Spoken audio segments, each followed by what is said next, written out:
Exurgens Maria habit in montana, cum festinatione, et intravit in domum Zacharie, et salutavit Elisabeth. Se levant, ou s'empressant, ou se levant avec empressement, Marie s'en alla dans la montagne, cum festinatione, rapidement, avec empressement, avec élan, et elle entra en la demeure de Zacharie et salua Élisabeth. Au nom du Père et du Fils et du Saint-Esprit, ainsi soit-il. Cette fête de l'Annonciation est rapportée au 2 juillet, qui marque sans doute le temps ou le moment où la Sainte Vierge quitta Élisabeth après lui avoir rendu tous les services possibles dans les derniers mois de sa grossesse. En effet, elle en a eu l'annonce au moment même où elle a eu celle qu'elle allait devenir la mère de Dieu, qu'elle allait mettre au monde celui qui était tant attendu, le Messie. Et l'ange Gabriel lui avait donné pour signe que sa cousine Élisabeth, qui était déjà âgée et qui avait été jusqu'ici stérile, en était au 6e mois et qu'elle allait bientôt enfanter, car rien n'était impossible à Dieu, ni de donner la fécondité à une femme âgée jusque-là stérile, ni plus extraordinairement encore, puisque c'est un cas unique et singulier, de donner la fécondité à une vierge, à la vierge par excellence, qui était annoncée par le prophète Isaïe. Dès qu'elle a appris cela, elle a songé à aller vers sa cousine pour lui rendre les services. Cependant, comme elle le savait elle, mais pas Saint Joseph, elle a peut-être attendu que la nouvelle leur parvienne officiellement, et à ce moment-là, elle a pu annoncer à Saint Joseph qu'elle allait aider cette cousine âgée.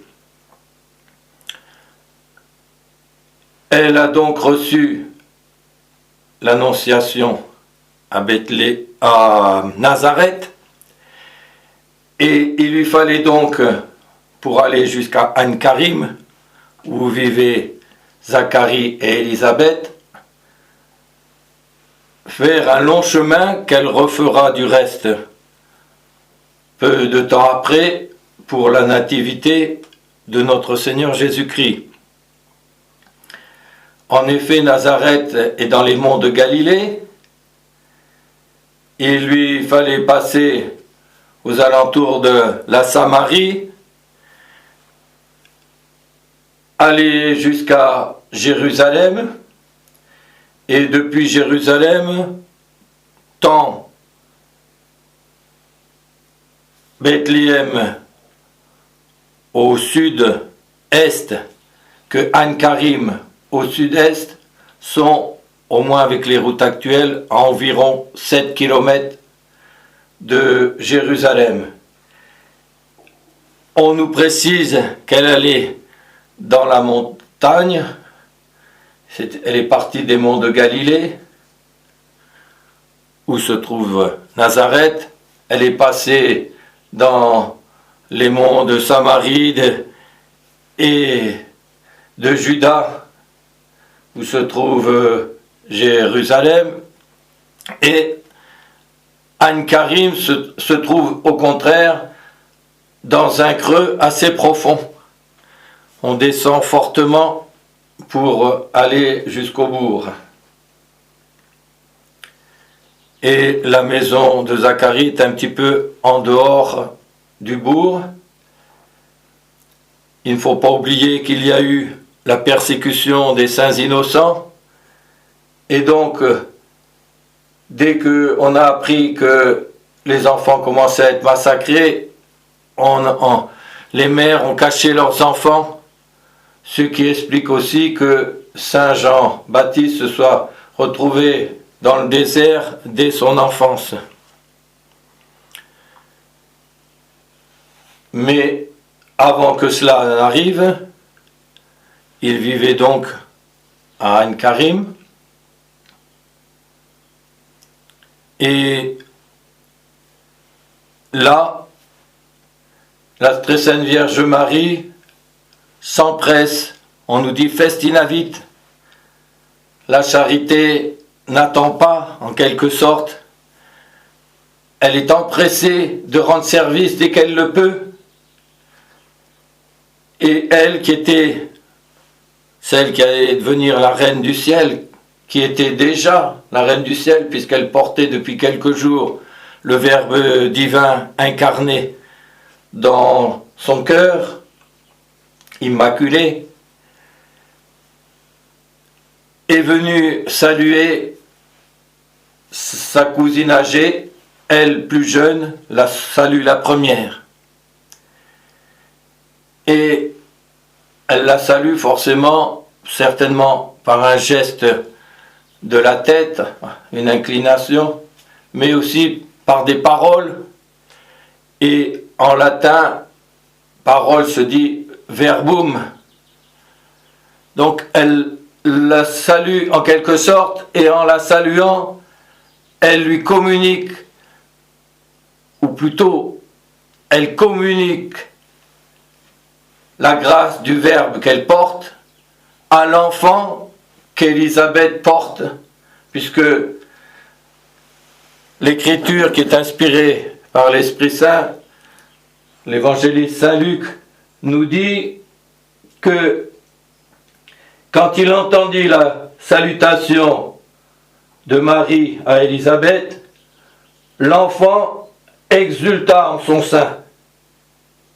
Donc l'enfant a exulté à la parole de la très sainte Vierge Marie.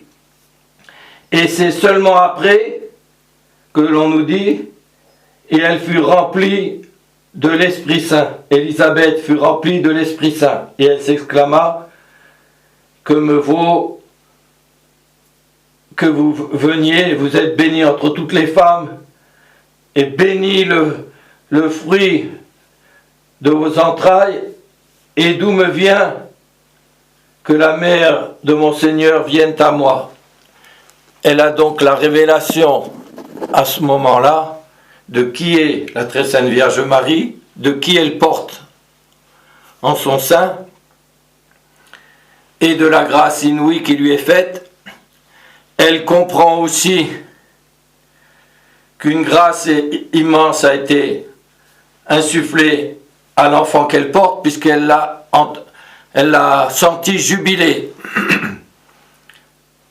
C'est aussi mystérieux comment une mère peut sentir son enfant jubiler à l'intérieur, comme s'il était déjà conscient. Et il a eu cette grâce, Saint Jean-Baptiste, d'être ainsi sanctifié dès le sein de sa mère, avant même de naître. Et comme la Sainte Église ne fête que ce qui est saint, c'est pourquoi on a fêté il y a quelques jours la nativité de Saint Jean-Baptiste. les pères nous font remarquer que, à part celle de notre Seigneur Jésus-Christ, le 25 décembre, à part la nativité de la Vierge Immaculée, le 8 septembre, l'Église ne fête pas d'autre nativité que celle de Saint Jean-Baptiste, ce qui montre qu'il a été sanctifié à ce moment-là dans le sein de sa mère. Et elle, sa maman, Élisabeth, ça veut dire maison de Dieu. Élie, c'est un des diminutifs de nom de Dieu. Beth, c'est la maison en hébreu. Donc, maison de Dieu. Et elle a reçu la grâce inouïe que le Verbe de Dieu lui rende visite, porté par la très sainte Vierge Marie, et sanctifie l'enfant qu'elle portait dans sa vieillesse avant même qu'il naisse. Il en était au 6e mois, et il allait donc naître dans 3 mois, et c'est pourquoi il nous est précisé aussi plus loin dans l'Évangile que la très sainte Vierge Marie est restée un petit peu plus de 3 mois auprès d'Élisabeth, c'est-à-dire jusqu'à la naissance de Saint Jean-Baptiste, donc le 24 juin, et vraisemblablement encore une 8aine de jours, ce qui nous conduit à ce qu'elle reparte vers le 2 juillet, en étant elle-même à ce moment-là dans l'attente de la nativité de notre divin Sauveur, en étant au 3e mois. D'où, quand elle rentrera après, l'épreuve de Saint Joseph, qui n'avait pas encore été averti par le ciel du mystère qui se passait en la très sainte Vierge Marie. Et que vient faire la très sainte Vierge Marie auprès d'Élisabeth? Bien sûr, se réjouir avec elle de la naissance, bien sûr, la soutenir psychologiquement, mais surtout pour se mettre aussi à son service. Elle a beau être déjà la reine des cieux, la reine des anges, la mère de la nature humaine du Verbe de Dieu, la 2e personne de la Très Sainte Trinité, et donc à ce titre-là, Mère de Dieu, le Fils en sa nature humaine. Elle se met au service de sa cousine âgée. Et dès qu'elle l'a su, elle a eu ce désir de se dévouer. Un franciscain qui s'occupait justement d'une église à Ain Karim où est fêtée particulièrement cette visitation de la très sainte Vierge Marie à sa cousine Élisabeth, et qui comprenait l'hébreu, nous disait qu'il était frappé que beaucoup de juives, donc non chrétiennes, venaient dans ce sanctuaire, et il disait que en les entendant parler, etc., il se rendait compte que ce mystère les touchait profondément. Ce dévouement d'une jeune femme envers une plus âgée, ce dévouement envers une femme âgée qui était au moment d'un enfantement, et donc dans des fatigues et des souffrances à venir, surtout à cet âge-là. Et donc elles étaient heureuses de songer à ce mystère qui les aidait elles-mêmes à se rendre utiles à leur prochain. Et c'est vrai que c'est un mystère et un exemple touchant. Et la très sainte Vierge Marie pratique déjà en cela l'Évangile. Elle pratique en cela ce que va faire notre divin Sauveur. Pourquoi vient-il ici-bas? Pourquoi fait-il cette visite, cette visitation sur la terre? Lui, le Verbe de Dieu, qui n'avait besoin de rien. Lui, le Saint des Saints, le Roi des anges, le Créateur de toutes choses. Il se fait tout petit, pourquoi? Il nous le dit lui-même dans l'Évangile. Je ne suis pas venu ici-bas pour être servi, il n'en aurait pas besoin, mais pour servir, pour faire du bien. C'est à cause de cela que Dieu a créé, pour faire du bien. Il est la bonté même, et la bonté se diffuse, et elle fait participer au bien qu'elle est elle-même, ou qu'elle crée de rien, d'une façon proportionnée aux créatures. Et notre Seigneur dit même, vers la fin de l'Évangile, que non seulement il va laver les pieds de ses apôtres, vous m'appelez Maître et Seigneur, et vous dites bien, car je le suis. Si moi, qui suis Maître et Seigneur, je vous ai rendu ce service d'aller jusqu'à vous laver les pieds, de m'abaisser à vos pieds et puis de les laver, alors vous devrez vous rendre service les uns les autres. Ce que le pape Saint Grégoire le Grand avait si bien compris, qu'il s'est fait comme un titre de gloire quand il signait les décrets ou les lettres qu'il rédigeait, de mettre le serviteur des serviteurs de Dieu.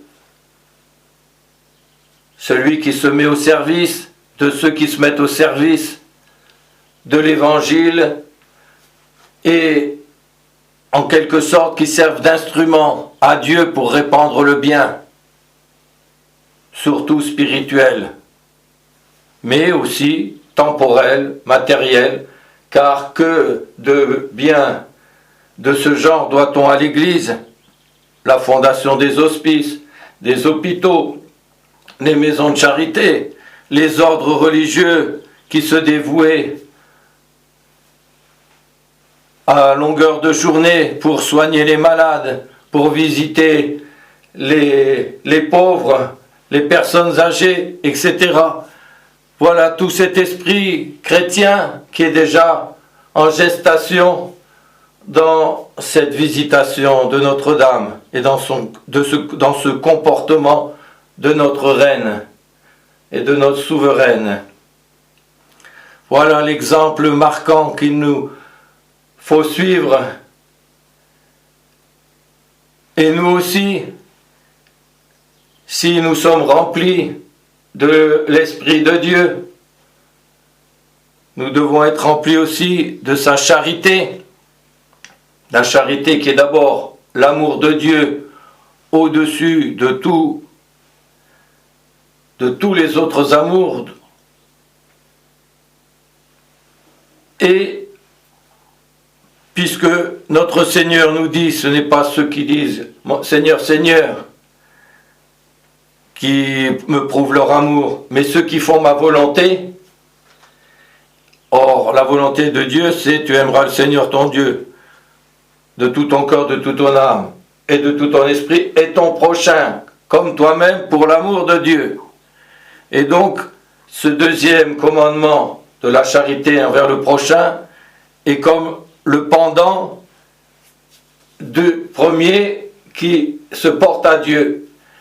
Et en effet, si Dieu nous donne ses biens et autres, quels biens nous pouvons nous lui donner? C'est pourquoi notre Seigneur dit, donc vers la fin de l'Évangile, que même au ciel, ce qu'il a fait ici-bas en se mettant au service, en guérissant les malades, en faisant marcher les boiteux, voir les aveugles, entendre les sourds, en prêchant l'évangile aux pauvres, en lavant les pieds de ses apôtres, ce qu'il a fait ici-bas, il continuera à le faire au ciel. Il prend l'exemple d'installer les élus à une table, bien sûr ce sont des images symboliques, et c'est lui qui les servira. Pourtant, normalement, c'est les serviteurs qui servent leur maître, et bien sûr c'est ce que font les anges, et c'est ce que feront aussi les élus. Mais c'est pour montrer que nous ne pouvons pas apporter quelque chose à Dieu qu'il n'est déjà, si ce n'est notre reconnaissance, si ce n'est notre retour d'amour à l'amour qu'il nous a donné, et cela, oui, ça lui apporte, comme le retour d'amour d'un enfant vers ses parents récompense les parents de tous les efforts, de tous les dévouements qu'ils ont faits envers cet enfant. Mais c'est aussi donc pour nous montrer que c'est lui au ciel qui nous comble de bien. Et quelle réponse peut-on lui donner à cet amour? Quel bien peut-on lui rendre en quelque sorte? Lui qui a tout, eh bien, il nous l'a dit lui-même, ce que vous ferez au plus petit d'entre les miens, c'est à moi que vous le ferez, en bien comme en mal du reste, mais principalement en bien. Ce que vous ferez au plus petit d'entre les miens, c'est à moi que vous le ferez. Voilà comment nous pouvons répondre à cette générosité divine que l'on voit d'une façon si marquée en la très sainte Vierge Marie dans ce mystère de la visitation. Et voyez, la Sainte Vierge qui a reçu de tels dons et qui reçoit un tel éloge de Sainte Élisabeth, vous êtes bénie entre toutes les femmes, et le fruit de vos entrailles est béni. Et d'où me vient que la mère de mon Seigneur vienne à moi? Car voici que, quand la voix de votre salutation est arrivée à mes oreilles, l'enfant a exulté en moi. Bienheureuse celle qui a cru, car ce qu'il lui a dit a été réalisé en elle à la perfection. Ce qu'il lui a dit a été dit par l'ange Gabriel de la part du Seigneur. Et que répond la très sainte Vierge Marie? Un petit peu la même chose, mais sous un autre angle. Ce qu'elle a répondu à l'ange Gabriel, elle a répondu: voici la servante. Ah, voilà encore le service. Voici la servante, on pourrait traduire en latin ancilla. Voici l'esclave du Seigneur, qu'il me soit fait selon votre parole, c'est-à-dire selon la volonté de Dieu, que vous me transmettez. Ici, elle répond plutôt sous le mode de l'action de grâce, et c'est là qu'elle entonne son Magnificat, anima mea dominum, et exultavit spiritus meus in Deo salutare meo. Mon âme a magnifié le Seigneur, et mon esprit a exulté en Dieu, mon salut. Et elle en donne aussi la raison. car il a fait en moi de grandes choses. Eh bien, sachons reconnaître aussi, nous, tout ce que Dieu a fait pour nous. Par le baptême, il nous a adoptés comme ses enfants. Il a fait de nous des petits princes. Et dans la mesure où nous lui restons fidèles, dans la mesure où nous lui restons unis, il s'apprête à nous donner le règne éternel dans les cieux. Il a fait en nous déjà de grandes choses et il en fera de bien plus grandes encore dans la mesure où nous y répondrons, où nous nous mettrons aussi au service d'autrui, où nous chercherons à faire du bien autour de nous, où, imitant à la fois Notre-Dame et notre Seigneur, nous nous ferons petits